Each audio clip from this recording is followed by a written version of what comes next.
যদি হঠাৎ করে কেউ তোমার সাথে কথা বলা বন্ধ করে দেয়, তাহলে জেনে রাখো, হয় তোমার কোনো কথা তার মনে লেগেছে, নয়তো তার মন অন্য কোথাও লেগেছে।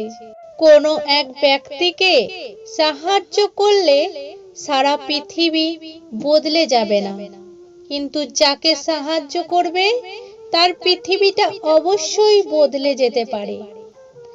হৃদয়টা সাগরের মতো করো, নদী নিজেই ছুটে আসবে।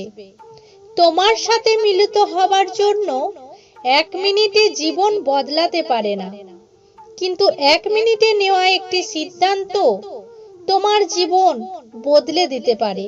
সুখ হলো প্রজাপতির মতো, ধরতে গেলে উড়ে যায়, কষ্টগুলো চোখের জলের মতো আজীবন ঝরে যায়। মানুষের আড়ালে মানুষের বিরুদ্ধে মিথ্যা কথা বলে হয়তো সম্পর্ক নষ্ট করা যায়, কিন্তু কখনো নিজের নষ্ট চরিত্রকে সংশোধন করা যায় না।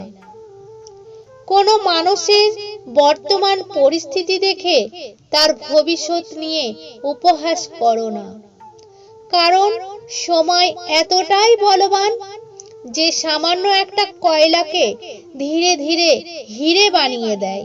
যখন কারো সাথে প্রতিদিন কথা বলার অভ্যাস হয়ে যায়, তখন ঝগড়া হলেও কিন্তু একদিন কথা না বলে অনেক কষ্ট হয়। 2টি কথা জীবনে অবশ্যই মনে রাখবে। 1, তোমার চিন্তা ভাবনার উপর খেয়াল রাখবে। যখন তুমি একা থাকো, এ এক অদৃশ্য কষ্ট যা চোখ দিয়ে দেখা যায় না, ছোঁয়াও যায় না, শুধুমাত্র ভিতর থেকে অনুভব করা যায়। পৃথিবীর সবথেকে বড় কষ্ট যার নাম মায়া। পুরুষ বাঁচে অন্যর জন্য। পুরুষ কখনো সফল হতে চায় মা বাবার জন্য, কখনো প্রিয় মানুষকে পাওয়ার জন্য, কখনো খেটে মরে স্ত্রী সন্তানের জন্য। যখন নিজের জন্য বাঁচতে চায়, তখন আর সময় থাকে না।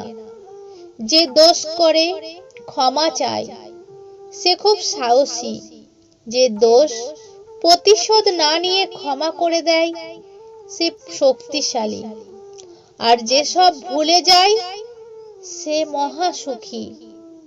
সাধ ছেড়ে দিলে শরীরের লাভ, বিবাদ ছেড়ে দিলে সম্পর্কের লাভ, আর চিন্তা ছেড়ে দিলে জীবনের লাভ।